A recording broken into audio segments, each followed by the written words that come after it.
Now we start this hour in West Asia, and Hamas's armed wing, the Ezzedine Al-Qassam Brigades, have said it will be handing over the remains of another hostage, which would be the 16th of 28 that Israel has demanded as part of a ceasefire agreement in Gaza. Taking to their Telegram channel, the brigades stated that they will hand over the body of an Israeli captive that was recently found in one of the tunnel routes in the Gaza Strip at 8 p.m. Gaza time.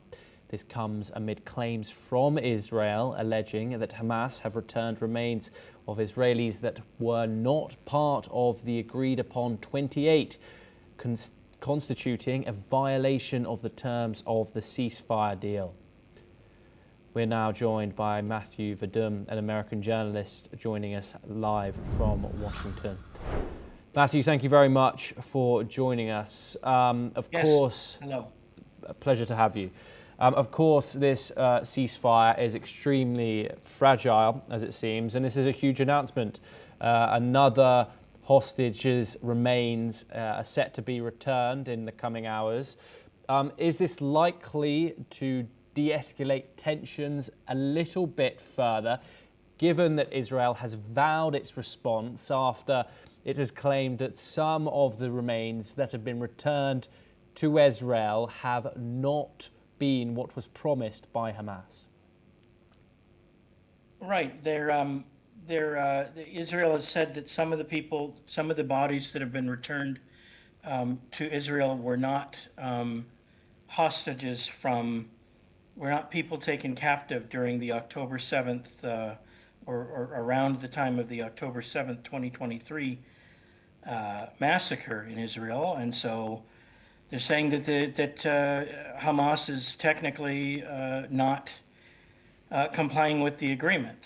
I'm not sure if they've said where they think the bodies have come from. Maybe they were Israeli soldiers. I don't really know.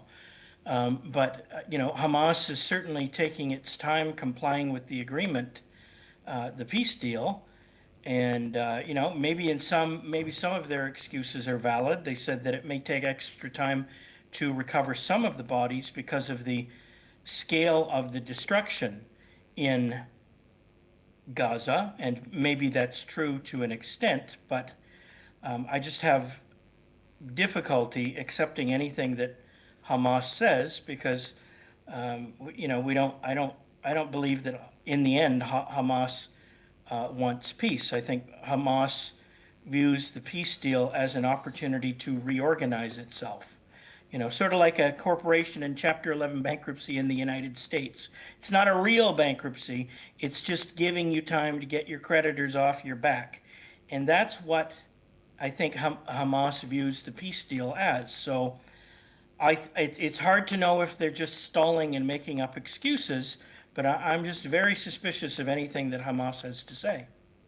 Matthew, one could play devil's advocate here and say, what leverage do the remains of these hostages have, given the ceasefire is technically still in place, although we have seen violation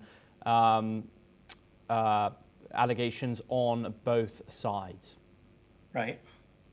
So what leverage? Well, the other Hamas and their allies have said, also they are of course claiming that 80% of Gaza has been destroyed, and Hamas is saying, with of course the help of Egypt, that it is going and trying to revive and reclaim those bodies from the rubble. So what political leverage would Hamas have in trying to keep hold of those bodies from the state of Israel? I don't know if leverage is the word that I would use. I think that Hamas likes to stall and drags things out because they know that they will not be condemned by the international community. Whenever Israel does anything that, seems like a violation or like they're dragging their heels, Israel is attacked, on all sides. Whereas Hamas can get away with stalling.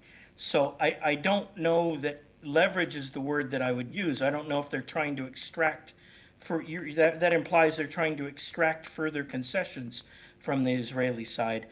I don't know if that is the case. I suspect Hamas just wants to prolong the process as long as possible, because I don't think they view the peace deal as real. They view it as another opportunity to rearm and to reorganize themselves and attack Israel. Look at their vicious reprisals that Hamas has carried out against the population of Gaza. People accused of being Israeli collaborators have been hunted down and killed in the streets. Hamas is not an honorable organization. Now, obviously, things are messy in war, and unpleasant things can happen. But I think that most of the time, Israel abides by its agreements, and I think the problem here is mostly with Hamas. Okay. That's just my opinion, though. Yes, Matthew, do stay with us. We have further updates coming out of that region, where Israeli government spokesperson Shos Bedrosian has now announced the claims of violation by Hamas, making it official that Israel is now in fact considering all options to respond to this alleged violation of the ceasefire agreement. Let's take a listen in.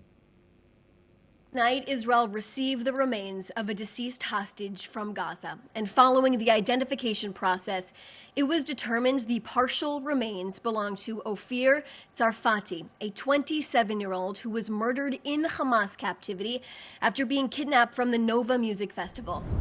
Tonight, Israel received the remains of a deceased hostage from Gaza, and following the identification process, it was determined the partial remains belong to Ofir Sarfati, a 27-year-old who was murdered in Hamas captivity after being kidnapped from the Nova Music Festival. There is a meeting taking place the Prime Minister is holding, and in terms of consequences for Hamas, nothing is off the table right now. But all of this is in full coordination with the United States, with President Trump and his team.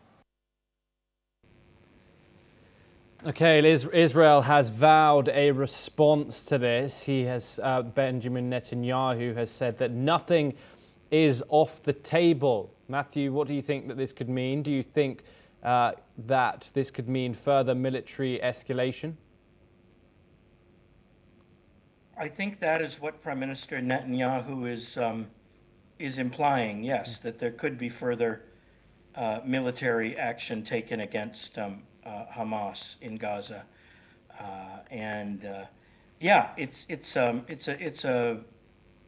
it's a thinly veiled threat that if the other side doesn't start living up to its obligations in the peace deal, that Israel will use military force. So whether that will actually happen is a separate question. Okay, Matthew, do stay with us, and we next move on over to Europe, where Ukrainian President Volodymyr Zelensky has announced that Ukrainian and European officials will meet